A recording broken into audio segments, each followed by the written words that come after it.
আচ্ছা, জীবনে কখনো কোনো মৃত ব্যক্তিকে গোসল করিয়েছেন? যদি কখনো সুযোগ হয় তাহলে সেই মৃত ব্যক্তিকে গোসল করাবেন। তখন খুব কাছ থেকে দেখবেন মৃত মানুষের দেহটা কতটা অসহায় লাগে, মৃত্যুর পরে মানুষের দেহ কতটা ভয়ের কারণ হয়ে দাঁড়ায়। সুযোগ পেলে রাতে লাশটা পাহারা দেবেন, তখন বুঝতে পারবেন প্রিয় মানুষটার লাশ রাতের বেলায় আপনার কাছে কতটা অদ্ভুত লাগে, কতটা ভয়ের কারণ হয়ে ওঠে, কতটা আতঙ্কের কারণ হয়ে যায়।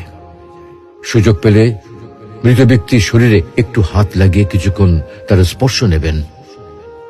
আপনি তখন উপলব্ধির সুযোগ পাবেন এই পৃথিবীতে বিশাল প্রভাব প্রতিপত্তি মৃত্যুর পরে কতটা নির্যাতনের রূপ নেয়। সুযোগ পেলে আপনজনদের লাশ কবরে নামাবেন খুব আগ্রহ নিয়ে।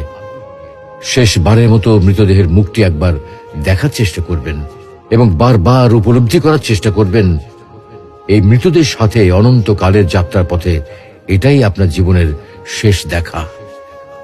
সুযোগ পেলে মাঝে মধ্যে কবরস্থানে গিয়ে নীরবে কিছুক্ষণ দাঁড়াবেন। এরপর মনে মনে চিন্তা করবেন জীবনের লাভ ক্ষতির হিসাব।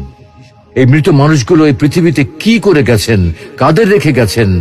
যাদের রেখে গেছেন তারা কি কখনো এই মৃত মানুষগুলোকে স্মরণ করার জন্য কবরস্থানের আশেপাশে একটি বারের জনকে দেখতে আসে?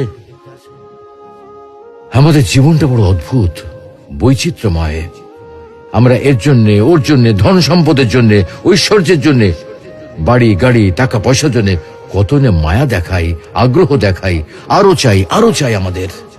অথচ এই জীবনে আমরা মৃত্যুর কথা না ভেবে, পরকালের জবাবদিহির কথা না ভেবে কিভাবে আরো সম্পদ অর্জন করতে পারি সেই চিন্তায় বিভোর থাকি।